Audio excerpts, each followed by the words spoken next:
আল্লাহ রাব্বুল আলামিন বলেন, ইন্নাস সালাতা তানহা আনিল ফাহশাই ওয়াল মুনকার। আল্লাহ পাক বলেন, নিশ্চয় নামাজ মানুষকে অশ্লীল বেহায়াপনার কাছ থেকে বিরত রাখবে। যেই ব্যক্তি নামাজ পড়ে সেই ব্যক্তি সহজে কোনো অন্যায়ের কাছে যেতে পারে, নামাজ তাকে ওই অন্যায়ের কাছ থেকে বিরত রাখবে। এবার আসেন, আমাদের দেশে মুসলমানের সংখ্যা বেশি নাকি হিন্দু বা অন্যান্য ধর্মের লোকের সংখ্যা বেশি?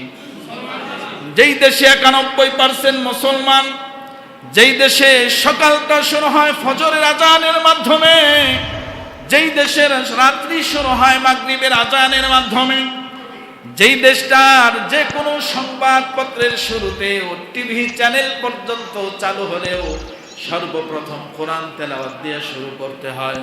কথা ঠিক না বেঠিক?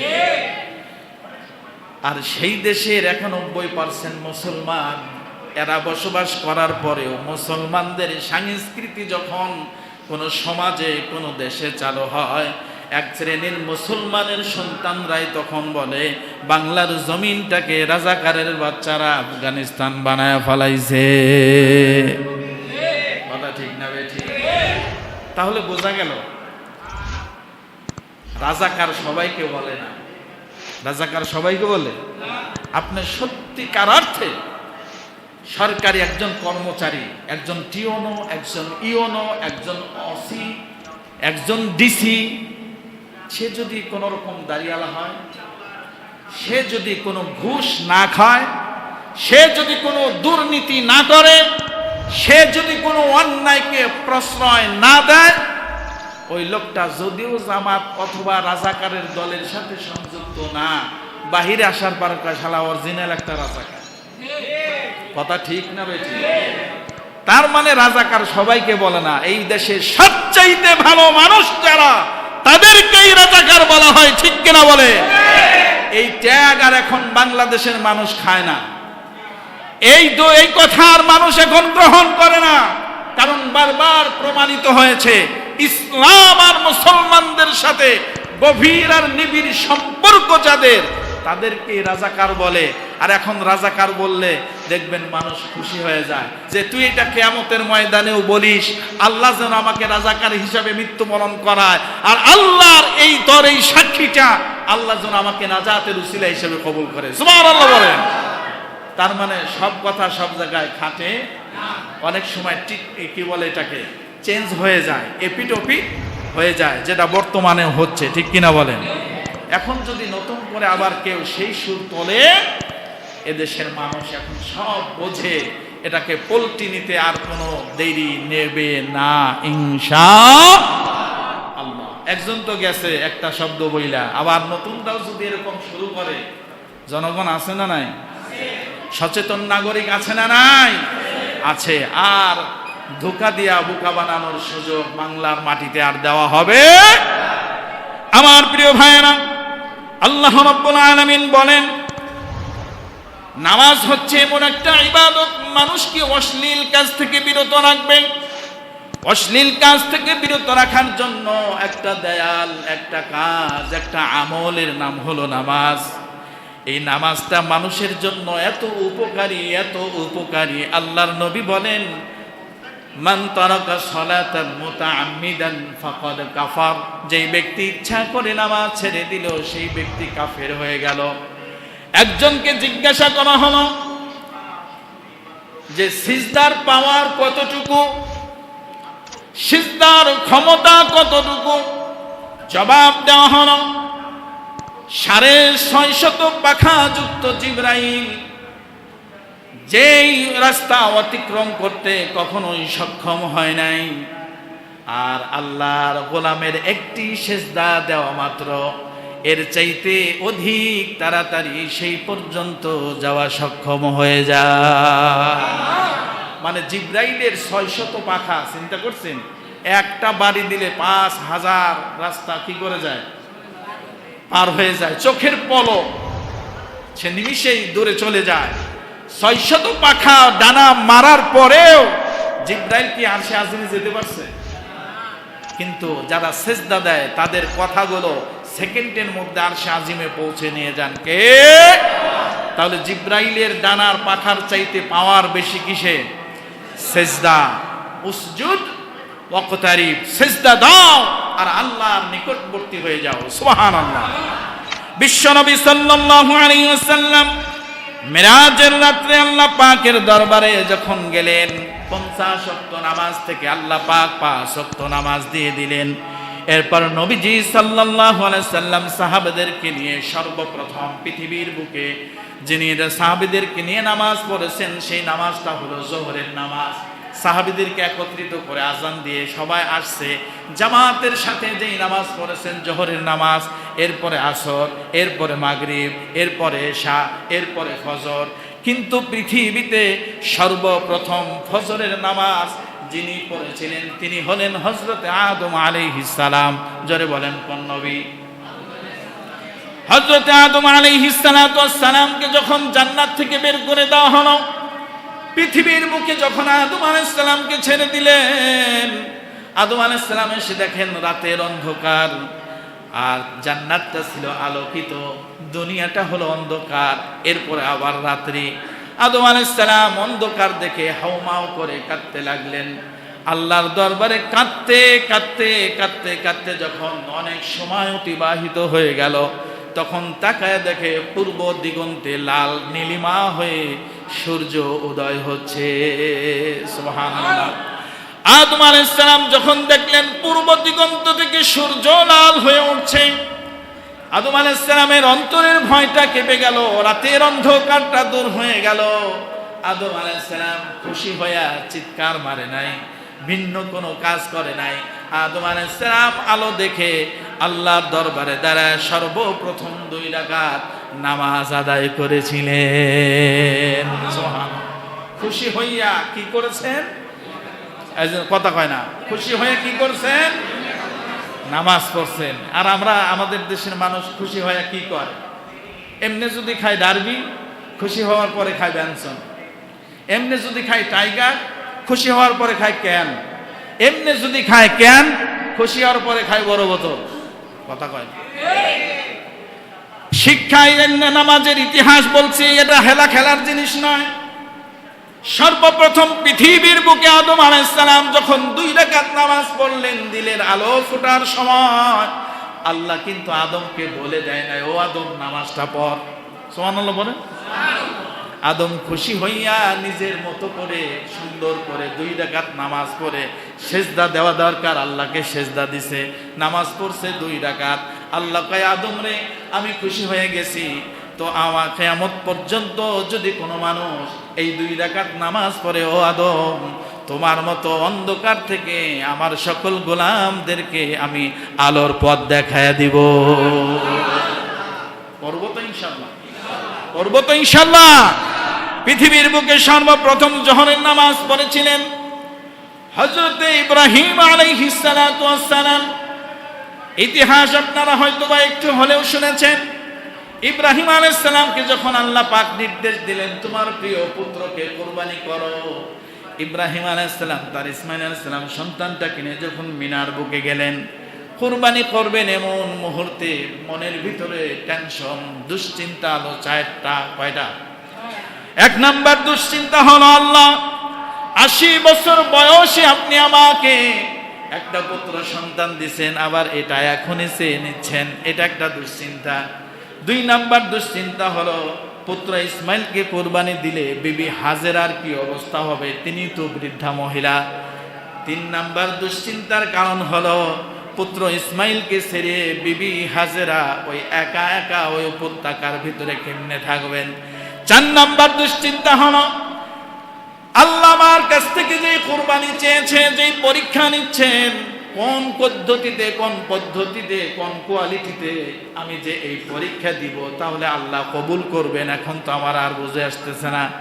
এমন দুশ্চিন্তায় পড়ে আল্লাহর নবী ইব্রাহিম আলাইহিস সালাম যখন দুশ্চিন্তায় পড়লেন, আল্লাহ তাআলা কিন্তু ইসমাঈল আলাইহিস সালামের কুরবানি নিছে নাকি? কুরবানি হলো দুম্বা, ইসমাঈল আলাইহিস সালাম বেঁচে গেলেন। চক্ষু খোলার পরে দেখলেন ইসমাঈল আলাইহিস সালাম কুরবানি হয় নাই। ইব্রাহিম আলাইহিস সালাম খুশি হয়ে গেলেন, আল্লাহ আমার সন্তান তুমি আমার কাছে ফিরিয়ে দিয়েছো, চারটা দুশ্চিন্তা থেকে তুমি আমাকে মুক্ত করেছ। ইব্রাহিম আলাইহিস সালাম ওইখানে দাঁড়াইয়া 4 রাকাত নামাজ আদায় করেছিলেন। জোরে বলেন সুবহানাল্লাহ। ইব্রাহিম আলাইহিস সালামের 4 রাকাত নামাজটা আল্লাহর কাছে এত বেশি ভালো লেগেছিল, এত বেশি পছন্দ হয়েছিল, আল্লাহ রাব্বুল আলামিন কিয়ামত পর্যন্ত আমাদের উপরে জোহরের নামাজ ফরজ করেছেন কয় রাকাত। আমি আপনি যদি পড়ি, এরকম কঠিন দুশ্চিন্তা জীবন থেকে মুক্ত করে দিবেন কে? আল্লাহ পাক। আসরের নামাজ, এরপরে কোন নামাজ? আসরের নামাজ পৃথিবীর বুকে সর্বপ্রথম পড়েছিলেন হযরত ইউনূস আলাইহিস সালাম। কাফের মুশরিকরা ইহুদিরা যখন ইউনূস আলাইহিস সালামকে জাহাজ থেকে গভীর সমুদ্রের ভিতরে ফেলে দিলেন, ওই সময়টা ছিল রাতের অন্ধকার। কথা শুনতেছেন? কিসের অন্ধকার? আবার যখন পানির ভিতরে ছাড়লেন, পানির ভিতরে অন্ধকার আছে না নাই? এই হলো 2টা অন্ধকার। তৃতীয় অন্ধকার হলো ইউনূস আলাইহিস সালামকে যখন পানিতে ছেড়ে দিলেন, একটা মাছ এসে তাকে গিলে ফেললো। আর একটা অন্ধকার। শুধু তাই নয়, কিতাবে এসেছে ওই মাছটাকে আর একটা মাছ গিলে ফেললো। অন্ধকার হলো কয়টা? জোরে বলেন। আর কথা বলেন না কেন? 4টা অন্ধকারে পড়লেন পয়গম্বর ইউনূস আলাইহিস সালাম। তিনি এই বিপদের মুহূর্তে, কঠিন মুসিবতে, এরপরেও তিনি আল্লাহকে ভুলেন নাই। তিনি সেখানে বসে বসে শুয়ে শুয়ে পড়েছেন লা ইলাহা ইল্লা আনতা সুবহানাকা ইন্নী কুনতু মিনাজ জালিমিন। পারেন এই দোয়া? পড়েন লা ইলাহা ইল্লা আনতা সুবহানাকা ইন্নী কুনতু মিনাজ জালিমিন। বিপদে পড়ছেন, টেনশনে পড়ছেন, জিকির করছে কার? এই কথা শুনতেছেন? জিকির করছে কার? আর আমরা টেনশনে পড়লে কি করি? কেউ ভাই বিড়ি খাও কে? কয় টেনশন। কেউ ভাই গাঁজা খাও কে? কয় টেনশন। কথা ঠিক না বেঠিক? পয়গম্বর কি শিখায়? বিপদে পড়ছো, টেনশনে পড়ছো, ডাকো কাকে? জোরে বলেন কাকে? মাছের পেটের ভিতরে 4টি অন্ধকারের ভিতরে থেকেও আল্লাহকে ভোলে নাই। যখন দোয়া পড়েছেন, পড়তে পড়তে জপতে জপতে মাছ তাকে সমুদ্রের এক পারে নিয়ে উগরায়া ফেলছে।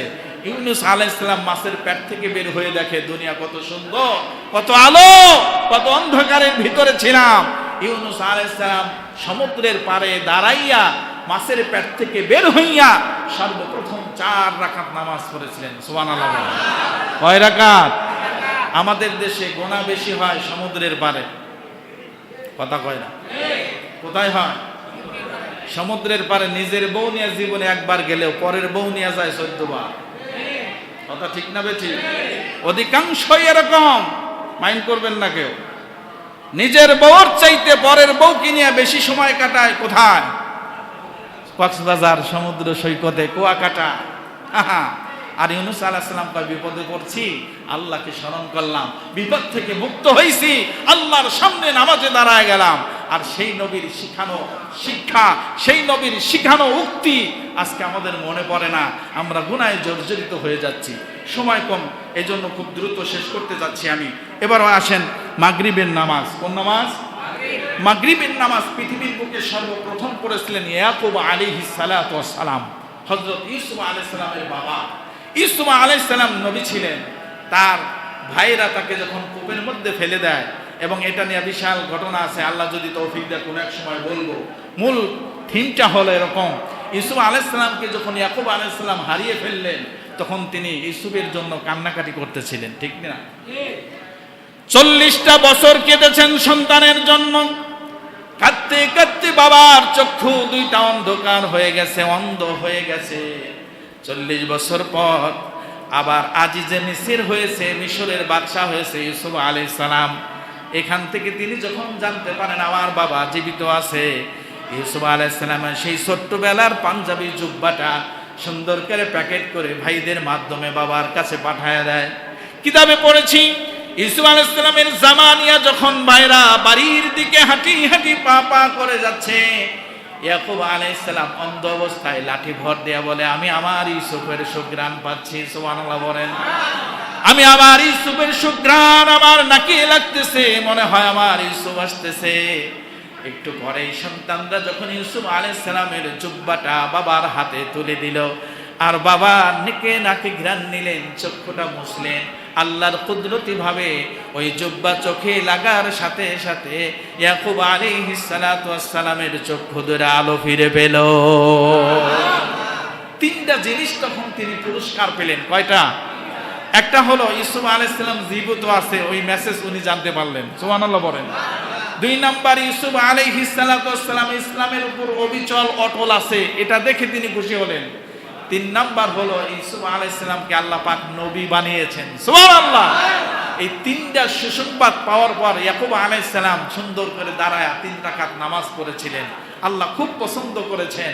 এইখান থেকে যেই ব্যক্তি 3 রাকাত ফজর মাগরিবের ফরজ নামাজ পড়বে, আল্লাহ পাক এরকম কঠিন বিপদ থেকে মুক্ত করে দিবেন। কে? জোরে বলেন কে? সর্বশেষ ঈশার নামাজ পৃথিবীতে পড়েছিলেন হযরতে মুসা আলাইহিস সালাম। কে? হযরতে মুসা আলাইহিস সালাম এবং তার দলবল সহ। তখন তিনি যখন ফিরাউনের দৌড়ানি পেয়ে, ফিরাউনের আঘাত পাওয়ার পরে ফিরাউন যখন আক্রমণ করলো, সেটা থেকে যখন দেশান্তর হতে যাচ্ছেন, সমুদ্রের পারে যখন চলে গেলেন, সমুদ্রের পারে যাওয়ার পরে দেখে বিশাল বড় সমুদ্র, পিছনে তাকায় দেখে ফিরাউনের বাহিনী। এই মুহূর্তে হযরতে মুসা আলাইহিস সালাম 3টি চিন্তার সম্মুখীন হলেন। এক নাম্বার হলো এই বিশাল সমুদ্র কিভাবে পার হওয়া যায়। 2 নাম্বার হলো তার সঙ্গীদেরকে কিভাবে ফিরাউনের হাত থেকে রক্ষা করা যায়। 3 নাম্বার হলো ফিরাউনের হাত থেকে আমরা সবাই মুসলিম যারা কিভাবে মুক্তি পেতে পারি। 4 নাম্বার হলো ফিরাউন তার দরবলকে কিভাবে ধ্বংস করা যায়। কয়টা চিন্তা? 4টা চিন্তা যখন আসলো, আল্লাহ রাব্বুল আলামিন তখন মুসা আলাইহিস সালামকে বললেন, ও মুসা তোমার হাতে কি? বলে, আমার হাতে লাঠি। সমুদ্রের উপরে বাড়ি মারো। মারলেন বাড়ি, রাস্তা করে দিলেন কে? আল্লাহ পানির ভিতরেও রাস্তা করে দেয়। আমরা তো সেই জাতি, আমরা তো সেই জাতি। মুসা আলাইহিস সালামের মতো প্রত্যেকটা মুসলমান যদি লাঠি হাতে নিতে পারে, ফিরাউনের জাত গোষ্ঠীরা বাংলার জমিনে জায়গা পাবে না। ঠিক কিনা বলো? আজকে আমরা তো মুসার সৈনিক না, ফিরাউনের সৈনিক। একদিকে মুসার সৈনিকরাও নির্বাচনে দাঁড়ায়, অপরদিকে ফিরাউনের গোষ্ঠীরাও নির্বাচনে দাঁড়ায়। দুঃখজনক বিষয় হলো, মুসলমান নামধারী নামাজ পড়ে, হজ করে, এরপরেও মুসার গোষ্ঠীকে ভোট দেয় না, ফিরাউনের গোষ্ঠীকে ভোট দেয়। ঠিক কিনা বলো? মুসার সৈনিক না হইলে কেমনে পার হইবা? রাস্তা তো মুসার জন্য, ফিরাউনের জন্য রাস্তা হইছে। আল্লাহ পাক মুসাকে বিজলির আকারে পার করে দিলেন। সুবহানাল্লাহ বলেন। ফিরাউন কয়, মোল্লা যখন গেছে তাহলে আমরা বাকি থাকি, আমরাও যাই। কথা ঠিক কিনা? মুসা আলাইহিস সালাম ঠিকই পার হলেন। ফিরাউন চিন্তা করলো, এই রাস্তা তো আমি টেন্ডারও দেই নাই, উদ্বোধনও করি নাই, পাশ করলো কারা? কে বানাইলো? আমাদের স্বপ্নের সেতু মনে হয়। স্বপ্নেও তো সেতু হয়, টাকা লাগে না, মিস্ত্রি ইঞ্জিনিয়ার লাগে না। আমাদের দেশে সব সম্ভব। বাবাই নাকি রাত্রে স্বপ্ন দেখছে, সকালে দেখে স্বপ্নের সেতু হয়ে গেছে। ফিরাউনও তাই মনে করছে, এটা তো আমি করি নাই, আমার সরকার বাজেটও দেয় নাই, এই সেতু আইলো কোত্থেকে? চল দেখে আসি। যখন গেছে, পানিতে ডুবায়া মারছে কে? কে মারছে? মুসা আলাইহিস সালাম সুন্দর পার হয়ে গেছে। যাওয়ার পরে খুশি না বেজা? খুশি না বেজা? 4টা বিপদ থেকে রক্ষা পাওয়ার পর মুসা আলাইহিস সালাম কয়, ও আমার উম্মতের, আমার পিছে দাঁড়াও, আমি ইমামতি করি, তোমরা নামাজ পড়ো। 4 রাকাত নামাজ পড়ছিল। ওই সময়টা ছিল ঈশার সময়। আল্লাহ কয়, এত ভালো সুন্দর সিস্টেম। আল্লাহ পাক ওই যে 50 ওয়াক্ত দিছিলেন, 50 ওয়াক্ত থেকে কাটতে কাটতে এই যে সুন্দর একটা ইতিহাস আজকে আমরা জানতে পারলাম। এইগুলো আল্লাহর হৃদয়ে গাথা, আল্লাহ পাক চিন্তা করলেন এই আমলগুলো আমার নবীরা করেছে, আমি আমার উম্মতে, আমি আমার বন্ধু মুহাম্মদ সাল্লাল্লাহু আলাইহি সাল্লামের উম্মতের জন্য 5 ওয়াক্ত নামাজকে নির্ধারিত করে দিলাম, ফরজ করে দিলাম। আল্লাহ পাক বিধান চালু করে দিয়েছেন। এখনো আমাদের দেশে 91% মুসলমানের দেশে নামাজের রস করতে হয়, ঠিক কিনা? যারা বলেন ঠিক না বে ঠিক? আর কতদিন, আর কতদিন?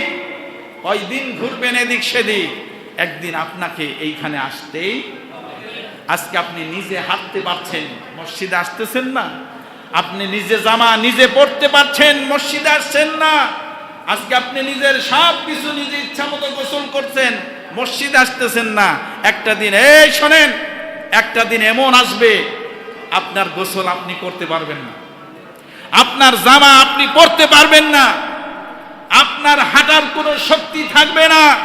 মসজিদ থেকে 4 বেয়ারা পালকিটা নিয়ে যাবে, 4 জন সেই খাটে আপনাকে উঠাবে, কাপড় দিয়া মোড়াবে, পেঁচাবে, চকলেটের মতো করে আগে পিছে বাঁধ দেবে, এরপরে কাঁধে করে আপনাকে মসজিদের সামনে দাঁড়াবে অথবা ঈদগাহের সামনে নেবে।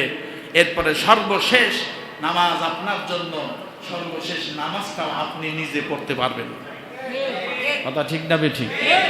তাহলে এখন হাঁটার সুযোগ আছে, মসজিদে আসো, হাইয়া আলাস সালাহ। এখনো বোঝার সময় আছে, হাইয়া আলাল ফালাহ। কল্যাণ পেতে হলে আল্লাহর ঘরে আসো। কল্যাণ ওই মেলায় নাই, কল্যাণ ওই বৈশাখীতে নাই, কল্যাণ অমুক জায়গায় তমুক জায়গায় নাই। কল্যাণ বন্টন হয় যেখান থেকে, তার নাম কি? এই কথা কয় না, তার নাম কি? মসজিদ। এখান থেকে আল্লাহ বান্দার জন্য বাজেট শুরু করেন। কার কতটুকু দিতে হবে, কার চাওয়ার ধরন কিরকম, সে কিভাবে আল্লাহর সামনে দাঁড়াতে চায়, সে কিভাবে আল্লাহকে খুশি করতে চায়, দেখেন কে? আল্লাহ পাক। সম্মানিত মুসল্লি ভাইরা, আমরা জ্ঞান থাকা সত্ত্বে, সুস্থ থাকা সত্ত্বেও নামাজ পরিত্যাগ করব না, ইনশাআল্লাহ। বলেন ইনশাআল্লাহ।